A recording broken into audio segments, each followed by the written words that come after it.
بسم اللہ الرحمن الرحیم۔ شروع اللہ کے بابرکت نام سے جو بڑا مہربان نہایت رحم و کرم کرنے والا ہے۔ السلام علیکم محترم ناظرین، آج کی ہماری ویڈیو سرور کائنات محمد مصطفیٰ صلی اللہ علیہ وآلہ وسلم کی ولادت باسعادت کے بارے میں ہے۔ محترم ناظرین، آپ سے گزارش ہے کہ ہماری ویڈیو کو اینڈ تک ضرور دیکھیں اور ہمارے چینل کو سبسکرائب کر لیں۔ پیارے دوستو، رسول اللہ صلی اللہ علیہ وآلہ وسلم کی ولادت باسعادت سوار کے دن 12 ربیع الاول 571 عیسوی کو ہوئی۔ علامہ ابن کثیر رحمۃ اللہ علیہ فرماتے ہیں کہ جمہور کا مذہب یہ ہے کہ آپ صلی اللہ علیہ وآلہ وسلم کی ولادت باسعادت ماہ ربیع الاول میں ہوئی۔ حضرت جابر رضی اللہ تعالی عنہ اور حضرت عباس رضی اللہ تعالی عنہ فرماتے ہیں کہ رسول اللہ صلی اللہ علیہ وآلہ وسلم کی ولادت باسعادت سوار 12 ربیع الاول کو ہوئی۔ اسی روز آپ صلی اللہ علیہ وآلہ وسلم کو رسالت کا عہدہ ملا۔ اسی روز آپ صلی اللہ علیہ وسلم کو اللہ تعالیٰ نے اپنے پاس معراج پر بلایا، اور رسول اللہ صلی اللہ علیہ وسلم نے بھی اسی مبارک دن کو ہی مکہ سے ہجرت کی، مگر چند مورخین کے نزدیک آپ صلی اللہ علیہ وآلہ وسلم کی ولادت باسعادت 9 یا 5 ربیع الاول کو ہوئی، لیکن ایک بات مشترک ہے کہ وہ یہ ہے کہ دن سوموار کا ہی تھا۔ پیارے دوستو، قریش کا شجر نسب عدنان تک جاتا ہے۔ اس کے بعد حضرت اسماعیل علیہ السلام تک 40 پشتوں کا فرق ہے، جن کے نام تاریخ میں نہیں ملتے، اور ام المومنین بن سیدہ عائشہ صدیقہ رضی اللہ تعالی عنہا سے مروی ہے کہ ہم نے کسی شخص کو ایسا نہیں پایا جو عدنان سے آگے رسول اللہ صلی اللہ علیہ وآلہ وسلم کا نسب جانتا ہو۔ عدنان تک کا شجر نسب یہ ہے: محمد صلی اللہ علیہ وآلہ وسلم بن عبداللہ بن عبد المطلب بن ہاشم بن عبد المناف بن قصی بن کلاب بن مرہ بن کعب بن اوس بن غالب بن فہر بن مالک بن نصر بن کنانہ بن خزیمہ بن مدرکہ بن الیاس بن مفربین نزارین بن ماد بن عدنان۔ سرور عالم صلی اللہ علیہ وآلہ وسلم کا یہ سارا شجر نسب زمان و مکان کی لانتوں سے مکمل طور پر پاک رہا۔ یہ صرف نوری محمد صلی اللہ علیہ وسلم کا اعزاز تھا۔ محترم ناظرین، جب آپ کی ولادت باسعادت ہوئی، عمر شریف کے پہلے دن دادا جان آپ صلی اللہ علیہ وآلہ وسلم کو کعبہ کی سیر کرانے کے لیے لے گئے، اور آپ جو ہی دادا جان اپنے پیارے پوتے صلی اللہ علیہ وسلم کو اپنے مضبوط بازو میں اٹھایا تو ان کے جسم میں اللہ تعالیٰ نے ایک نئی طاقت ڈال دی۔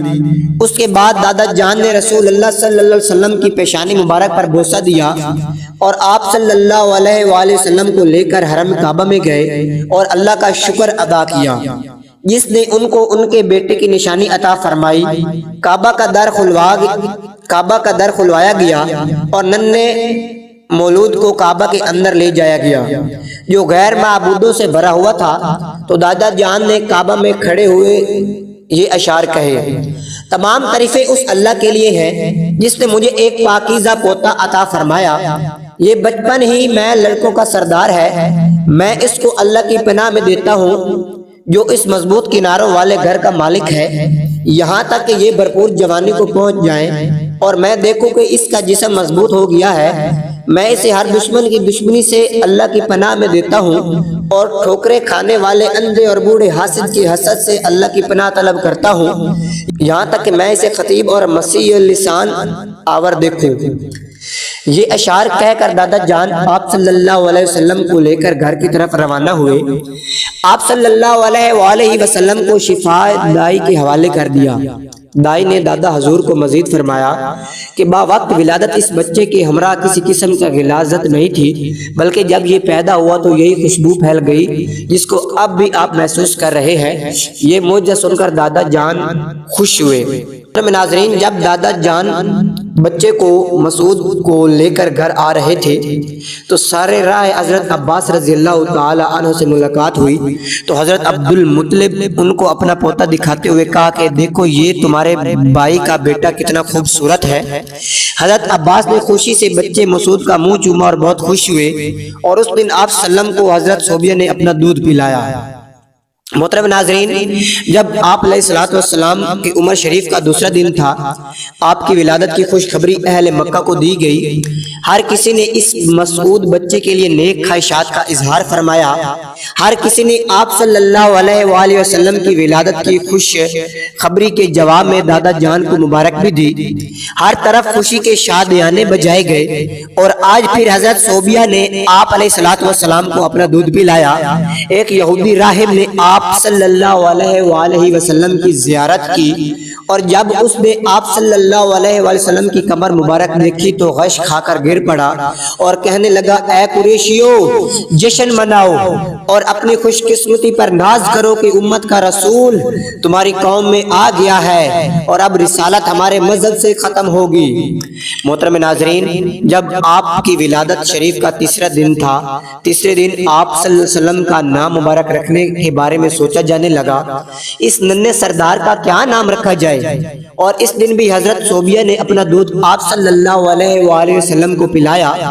بہت سے ملنے والوں نے مسعود صلی اللہ علیہ وسلم کے حسن کا نظارہ کیا، اور ہر کسی نے اس ننھے رسول صلی اللہ علیہ وسلم کی جی بھر کے تعریف کی۔ آپ صلی اللہ علیہ وسلم ننھی منی سرخ سرخ مٹھیاں بند کر کے ہوا میں لہراتے رہے، گویا وہ کسی سے مکہ بازی کر رہے ہوں۔ غور سے سارے منظر کا مطالعہ فرماتے رہے۔ حقیقت میں آپ صلی اللہ علیہ وسلم کے مکے کفر کے خلاف بلند ہو رہے تھے۔ جب آپ صلی اللہ علیہ وسلم کی زیارت کے لیے کوئی بت پرست آتا تو یہ مکہ بازی اور تیز ہو جاتی۔ محترم ناظرین، عمر شریف کا جب چوتھا دن تھا، اس دن دادا جان نے رسول اللہ صلی اللہ علیہ وسلم کی خوشی میں باقاعدہ ضیافت کا اعلان فرمایا کہ بروز اتوار ایک شاندار ضیافت کا اہتمام کیا جائے گا، جس میں تمام دوستوں کو بلایا جائے گا۔ چنانچہ تمام دوستوں کو اس خوشخبری کے دعوت نامے ارسال کیے گئے۔ قریش کی مشہور زمانہ ڈش سرید پیش کیا جائے گی اس دعوت میں، اور آج نبی رسول صلی اللہ علیہ وسلم نے اپنی والدہ ماجدہ کا دودھ پیا۔ والدہ ماجدہ کا پاک اور طاقتور دودھ پی کر آپ صلی اللہ علیہ وسلم کچھ زیادہ ہی خوش نظر آ رہے تھے۔ حضرت عباس رضی اللہ تعالی عنہ فرماتے ہیں کہ اس دن میں نے اپنے بھتیجے کو غور سے دیکھا کہ یہ لوگ اس دن میں رسول اللہ علیہ وسلم کی کیوں تعریف کر رہے تھے، تو مجھے ایسا لگا جیسے اللہ تعالی نے اس دنیا کو ایک اور چاند عطا کر دیا۔ آپ صلی اللہ علیہ وآلہ وسلم کا چہرہ روشن اور انتہائی پرکشش تھا۔ عمر شریف کا جب پانچواں دن تھا، آج جمعہ کا مبارک دن تھا، اس دن بھی دادا جان نے اس ننھے سردار کو جی بھر کر پیار کیا، خوب دل بھر کر ان سے باتیں کی، بیت اللہ کی سیر کرائی، اور آج نبی رسول اللہ صلی اللہ علیہ وآلہ وسلم کی دائیوں کو دودائی دی گئی۔ چند دائیوں نے اپنی خواہش ظاہر کی کہ وہ نبی رسول صلی اللہ علیہ وسلم کو دودھ پلائیں گی۔ ان میں صوبیہ اور ام ایمن قابل ذکر ہے، لیکن فی الحال ماں نے اپنا دودھ پلانے کی خواہش ظاہر کی۔ بہت سے ملنے والیوں نے حضرت آمنہ کو ان کے ننھے منھے سردار کی مبارکباد دی۔ ننھا منھا سردار 14ویں کے چاند کی ماند روشن چہرہ کے مالک تھے۔ محترم ناظرین، عمر شریف کا جب چھٹا دن تھا، آج ضیافت کے تمام انتظامات کی حتمی شکل دی گئی۔ قربانی کے جانور پیش کیے گئے، ان کا تفصیلی معائنہ سردار مکہ نے کیا، گویا کسی کی شادی کے لیے تیاری ہو رہی ہو، اور ہر طرح کی خامی کو دور کیا گیا۔ صبح جبین کا عقیقہ ہے، ہر طرف ایک گہما گہمی تھی کہ اس ننھے سردار رسول اللہ صلی اللہ علیہ وآلہ وسلم کا کیا نام رکھا جائے۔ جب یہ سردار مکہ کی ذمہ داری ہے کہ وہ ننھے منھے رسول اللہ صلی اللہ علیہ وسلم کا کیا نام رکھیں گے، ان کا نام تو لوح محفوظ میں ہے، اور آپ صلی اللہ علیہ وسلم کا نام تو اللہ جل شانہ نے اس دنیا کو بنانے سے پہلے ہی مقرر فرما دیا تھا، اور وہ نام حضرت عبداللہ مطلب کے ذہن میں ڈال دیا تھا۔ حضرت آمنہ نے بھی اپنے لال کے لیے اچھا سا نام سوچ رکھا تھا، اور وہ بھی آپ کے ذہن میں اللہ تعالیٰ نے ڈال دیا تھا۔ سسر اور بہو دونوں ایک دوسرے کے پیش کردہ نام سے شناسا نہیں تھے، مگر دونوں لاسانی نام تھے، اور عرب میں کوئی بھی ان ناموں سے واقف نہیں تھا۔ عمر شریف کا جب 7واں دن تھا، آج ابن عبداللہ صلی اللہ علیہ وسلم کی زندگی کا 7واں دن انتہائی بنا کی سی طلوع ہوا۔ آج کعبہ کا عقیقہ ہے، آج ولائی کعبہ کا عقیقہ ہے۔ سردار مکہ حضرت عبد المطلب کا گھر مہمانوں سے کچا کچ بھرا ہوا ہے، کیونکہ آج سردار مکہ حضرت عبد المطلب کی طرف سے عام دعوت ہے۔ قریش کا یہ معمول تھا کہ وہ ایسے مواقع پر اس طرح کے اہتمام کرتے تھے۔ دراصل یہ سنت ابراہیمی تھی جو ابھی تک قریش میں زندہ و تابان تھی۔ عرب ایک ایسا خطہ تھا جہاں لوگوں کی آپس کی دشمنی مثالیں تھی، مگر آج سردار مکہ حضرت عبد المطلب کی دعوت میں تمام لوگ کیا دوست کیا دشمن سب ہی شامل تھے۔ تھوڑی دیر کے لیے نہیں بلکہ پوری عمر کے لیے انہوں نے اپنی رکابتیں اس سردار کی وجہ سے بلانا اور اس کا علمی ثبوت آج پیش کر دیا تھا۔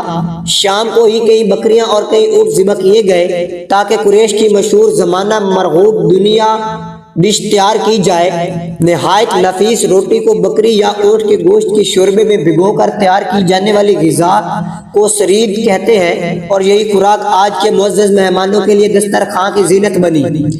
سردار مکہ حضرت عبد المطلب کا دسترخوان ہمیشہ وسیع رہا تھا اور آج بھی وسیع تھا۔ بلا تخصیص وہ دسترخوان پھیلایا گیا، تمام سردار آئے اور ضیافت میں شریک ہوئے۔ آج کا سرید کا مزہ ہی الگ تھا، کیونکہ اس طرح کی سرید پہلے کبھی کسی نے کھائی تھی اور نہ ہی آئندہ کسی کے نصیب میں ہو سکے گی، کیونکہ یہ اللہ تعالیٰ کے آخری اور لاڈلے رسول اللہ صلی اللہ علیہ وآلہ وسلم کا عقیقہ تھا، اور اللہ تعالیٰ نے تمام لذتیں اور برکتیں اس ضیافت میں ڈال دی تھی۔ تمام حاضرین نے اس ضیافت کی دل کھول کر تعریف کی۔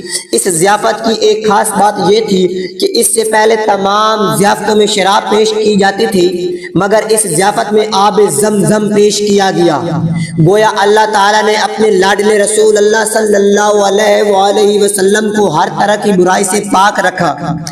پھر جب آپ ان ضیافت کا سلسلہ ختم ہوا تو سردار مکہ حضرت عبد المطلب کے لال کو سلامی دی گئی۔ تمام حاضرین نے اس ننھے منھے ہونہار کو دیکھ کر خوش ہوئے۔ ایک ننھا منھا بچہ اتنا توانا اور ہوشیار کہ کسی کو محسوس نہیں ہوتا تھا کہ اس کی عمر ابھی 7 دن ہے۔ اس کے بعد آپ صلی اللہ علیہ وسلم کا سر مبارک منڈوایا گیا۔ جو سر مبارک جو بال حاصل ہوئے ان کے برابر چاندی تول کر خیرات کی گئی۔ ضیافت سے فارغ ہوگا تمام سرداران کعبہ بیٹھ گئے تاکہ اس نومولود مسعود بچے کے مبارک نام کا علم ہو سکے۔ محترم ناظرین، تمام سرداران مکہ اس بات کے منتظر تھے کہ بچے کا نام کیا رکھا جائے۔ سردار مکہ حضرت عبد المطلب کھڑے ہوئے اور یہ اعلان کیا کہ ہم اس بچے کا نام محمد رکھ رہے ہیں۔ یہ نیا نام تھا، کسی نے اس طرح کا نام پہلے کبھی نہیں سنا تھا۔ یہ نام مبارک سن کر تمام حاضرین حیران ہوئے کہ ایسا نام کہ جو ہماری سرزمین پر پہلے کسی کا نام نہیں تھا۔ لوگوں نے پوچھا، اے سردار، آپ ایسا نام کیوں رکھ رہے ہیں جو کہ ہمارے ملک میں کسی کا نہیں ہے؟ آپ نے فرمایا کہ میں نے یہ نام اس لیے رکھا ہے، اللہ تعالیٰ آسمان میں اور اس کی مخلوق زمین میں اس مولود کی حمد و ثنا کر رہی ہے۔ حضرت عبد المطلب رضی اللہ تعالیٰ عنہ نے آپ صلی اللہ علیہ وسلم کی ولادت سے قبل ایک خواب دیکھا تھا کہ جو اس نام رکھنے کا باعث بنا وہ یہ ہے کہ عبد المطلب کی پشت سے ایک زنجیر ظاہر ہوئی، جس کی ایک جانب زمین میں اور ایک جانب مشرق میں اور ایک جانب مغرب میں ہے۔ پھر کچھ دیر کے بعد وہ زنجیر درخت بن گئی جس کے ہر پتے پر ایسا نور ہے جو کہ آفتاب کے نور سے 70 درجہ زائد ہے۔ مشرق و مغرب کے لوگ اس کی شاخوں کو پکڑے ہوئے ہیں، جبکہ قریش میں بھی کئی لوگ اس شاخ کو پکڑے ہوئے ہیں، اور قریش میں سے کچھ لوگ اس کو کاٹنے کا ارادہ رکھتے ہیں، اور جب یہ لوگ اس کو کاٹنا چاہتے ہیں تو ایک نہایت حسین و جمیل جوان ان کو ایسا کرنے سے روکتا ہے۔ خواب کی تعبیر بتانے والے نے حضرت عبد المطلب کے خواب کی یہ تعبیر دی کہ اس کی اولاد سے ایک ایسا آدمی پیدا ہوگا کہ جس کی سارا عالم تعریف کرے گا، لہٰذا اس وجہ سے حضرت عبد المطلب نے آپ صلی اللہ علیہ وسلم کا نام محمد رکھا۔